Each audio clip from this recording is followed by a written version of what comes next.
All party Hurriyat conference leaders in occupied Kashmir have said that observing August 5 as a black day will once again send a clear message to India that Kashmiris reject its illegal actions of August 2019 and will never accept its illegal occupation. According to Kashmir Media Service APHC leaders Syed Bashir Andrabi, Khwaja Fardos and Junaidul Islam in a joint statement issued in Srinagar said Kashmiris will continue the great mission of their martyrs till taking it to its logical conclusion. Posters have appeared once again in Srinagar and other parts of the occupied Kashmir urging the people to observe 5th August Yom-e-Istisal Kashmir as a black day. On 5th August, the Modi-led Hindutva regime revoked Article 370 that granted special status to the internationally recognized disputed territory and imposed a brutal military and police siege. All parties Hurriyat Conference Vice Chairman Ghulam Ahmad Gulzar has said that the 4 years of Indian constant siege,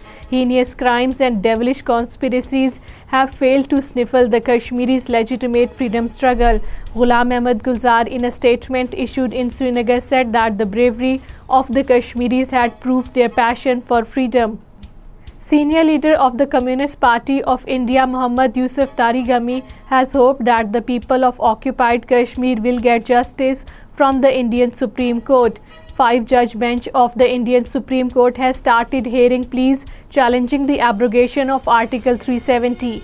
India's dreaded National Investigation Agency has moved the Delhi High Court seeking permission to produce virtually from the jail Kashmiri Hurriyat leader Yasin Malik in a false funding case in which it has sought death penalty for him. The High Court had issued a warrant for production of Yasin Malik, who is serving lifetime in the jail. Central Armed Police Forces have witnessed 40% increase in the number of reported psychiatric cases over the past 3 years. The data placed in the Rajya Sabha by the Indian Home Ministry has revealed from 3,548 cases reported in 2020, the figure rose to 3,964 in 2021 and touched 4,940 in 2022, accounting for a spike by 39.23% according to the Home Ministry's data.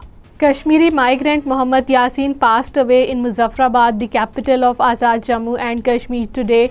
According to Kashmir Media Service, Mohammad Yasin was originally from Rajbagh area of Srinagar and migrated to Pakistan a few years ago.